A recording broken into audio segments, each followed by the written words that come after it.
Welcome to NMS சமையல் அறை. இன்றைக்கி நம்ம பார்க்க போகிறது பீன்ஸ், கேரட், கோஸ் மூணும் சேர்த்து போட்டு நம்ம பொரியல் பண்ண போகிறோம். இது எப்படி பண்ணுறதுன்றது ஃபஸ்ட்டு பார்க்கலாம். இன்றைக்கி ஒரு சிம்பிள் மெத்தடில் நான் சொல்லித்தரேன். பருப்பு வந்து பாசிப்பருப்பு எடுத்துக்கோங்க. அதாவது பயத்தன் பருப்பு ஒரு கரண்டி, ஒரு சின்ன கரண்டி அளவில் பைத்தியம் பருப்பு எடுத்துக்கோங்க. இது எல்லாமே ஒரு கப் எடுத்துக்கோங்க. இன்றைக்கி கேரட் வந்து நான் ஒரு கேரட் எடுத்தேன். பீன்ஸ் ஒரு கப்பு, கோஸ் 1.5 கப் எடுத்துக்கிட்டேன். எவ்வளோ இருக்கோ இன்க்ரீடியன்ஸ், அதாவது அளவு தேவையில்லை, எவ்வளோ இருக்கோ அதை எடுத்துக்கோங்க. எடுத்துக்கிட்டு காரத்துக்கு தகுந்த மாதிரி பச்சை மிளகாய் போட்டு, தேங்காய் வந்து ஒரு அரை கப் அளவு தேங்காய் எடுத்துக்கோங்க. திருவின தேங்காவாக இருந்தாலும் சரி, இந்த மாதிரி இருந்தாலும் சரி, நம்ம மிக்சியில் போட்டு இப்போ அரைக்க தான் போகிறோம். ஒரு சின்ன ஆனியன் இருந்ததுனாலும், சின்ன வெங்காயம் இருந்தாலும் அது ஒரு 5லேருந்து 6 சின்ன வெங்காயம் எடுத்துக்கோங்க. என்கிட்ட இல்லை, அதனால் நான் சின்ன நார்மல் ஆனியன் எடுத்துருக்கேன். 4 பல் பூண்டு, 4லேருந்து 5 பல் பூண்டு போட்டுக்கோங்க. பச்சை மிளகாய் வந்து உங்கள் காரத்துக்கு தகுந்த மாதிரி போட்டுக்கோங்க.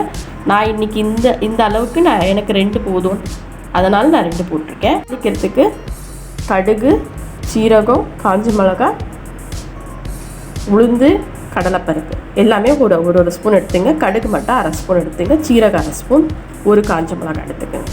காரத்துக்கு தகுந்த மாதிரி எடுத்துக்கோங்க. உங்களுக்கு வேணாலும் இன்னொரு காஞ்ச மிளகாய் போட்டுக்கலாம். பெருங்காயம் ஒரு அரை ஸ்பூன். வாங்க இப்போ எப்படி பண்ணுறதுன்றது பார்க்கலாம். ஒரு கடாய் எடுத்து ஸ்டவ்வில் வச்சுக்கோங்க. ஸ்டவ் ஆன் பண்ணிக்கோங்க. இந்த பயத்தம் பருப்பு எடுத்து முதல்ல ட்ரை ரோஸ்ட் பண்ணிடலாம். ட்ரை ரோஸ்ட் பண்ணிவிட்டு 1 நிமிஷத்துக்கு ட்ரை ரோஸ்ட் பண்ணிவிடுங்க. மார்னிங் நேரத்தில் அவசரமாக பண்ணும்போது இப்படி பண்ணுங்கள், ஃபாஸ்ட்டாக முடிஞ்சிடும். பருப்பும் டக்குன்னு வெந்துடும். வறுத்துட்டு 1 நிமிஷம்தான் வறுத்துட்டு ஆஃப் பண்ணிவிடுங்க. ஆஃப் பண்ணிவிட்டு இப்போது ஆறுன அப்புறமா ஒரு மிக்ஸி ஜார் எடுத்து, ஒரு மிக்ஸி ஜாரில் நம்ம இதை போட்டு அரைச்சிக்கலாம். ஒன்றும் பாதியமாக அரைச்சிக்கணும்.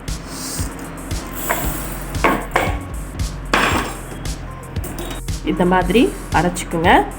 அரைச்சிட்டு இந்த மிக்ஸி ஜார்லேயே கொஞ்சமாக தண்ணி விட்டு அலம்பிட்டு வடிகட்டி எடுத்துக்கோங்க.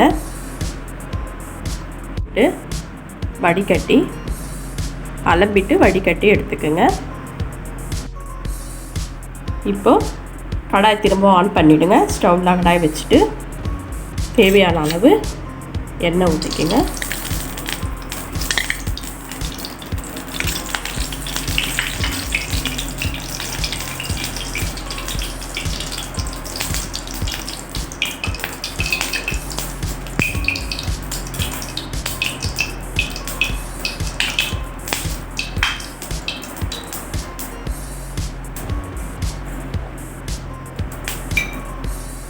எண்ணெய் ஊற்றிட்டு தாளிக்க வேண்டிய பொருளாக தாளிச்சிடுங்க.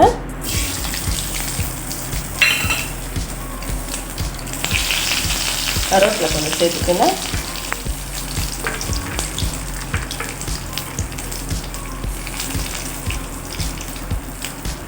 இது நல்லா வதங்கி வந்த அப்புறமா இப்போது வாஷ் பண்ணி வச்ச அந்த பருப்பையும் சேர்த்துக்கோங்க. பருப்பையும் சேர்த்துட்டு நல்லா வதக்கிடணும். ரொம்ப நேரம் வதங்க வேண்டாம். வதக்கிட்டு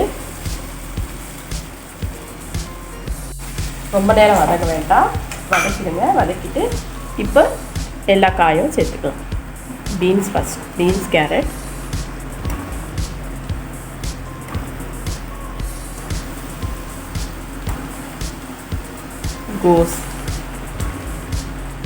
கோஸையும் சேர்த்துக்கோங்க.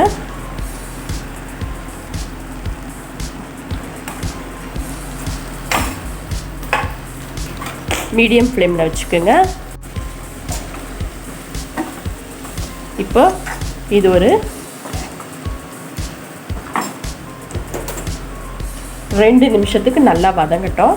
கொஞ்சமாக தண்ணியை தெளித்து விடுங்க. கையில் கொஞ்சமாக தண்ணி தெளித்து விட்டு சிம் வச்சு மூடி வச்சுருங்க.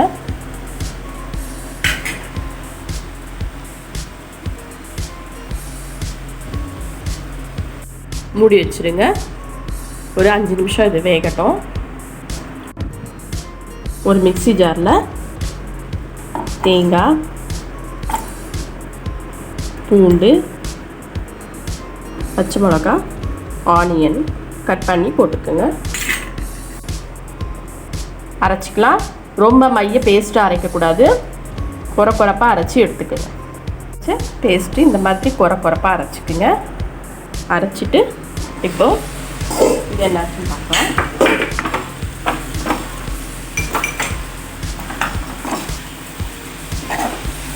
இது ஆஃப் பாயில்டாக வெந்திருக்கு.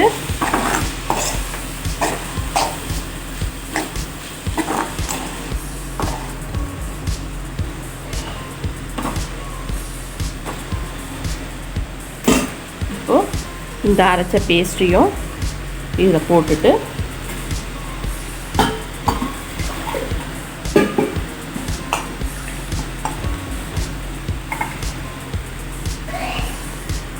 கொஞ்சமாக தண்ணி விட்டுடுங்க. தண்ணி விட்டுட்டு கலந்து விட்டுக்குங்க.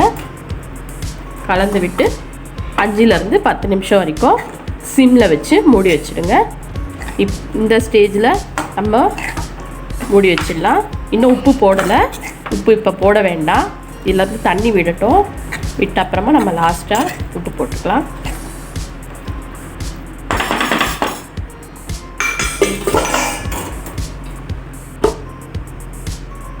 இப்போ மூடி வச்சிடுங்க.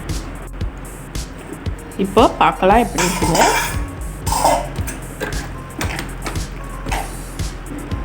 தண்ணி விட்டுருக்கு நல்லா. இந்த ஸ்டேஜில் நம்ம உப்பு போட்டுக்கலாம். எவ்வளோ உப்போ அவ்வளோ போட்டுங்க.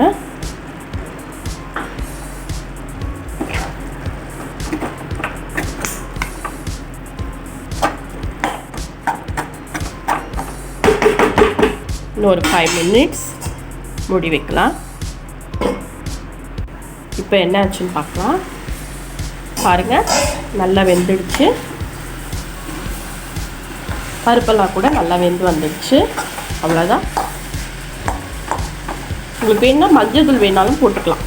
நான் மஞ்சள் தூள் போடல. மஞ்சள் தூள் கொஞ்சம் வேணும்னா ஸ்டார்டிங் ஸ்டேஜ்லேயே பண்ணும்போதே போட்டுக்கலாம். அவ்வளோதான், முடிஞ்சிடுச்சு. ஸ்டவ் ஆஃப் பண்ணிடலாம். இந்த வீடியோ உங்களுக்கு பிடிச்சிருந்ததுன்னா லைக் பண்ணுங்கள், ஷேர் பண்ணுங்கள், மறக்காமல் சப்ஸ்கிரைப் பண்ணுங்கள்.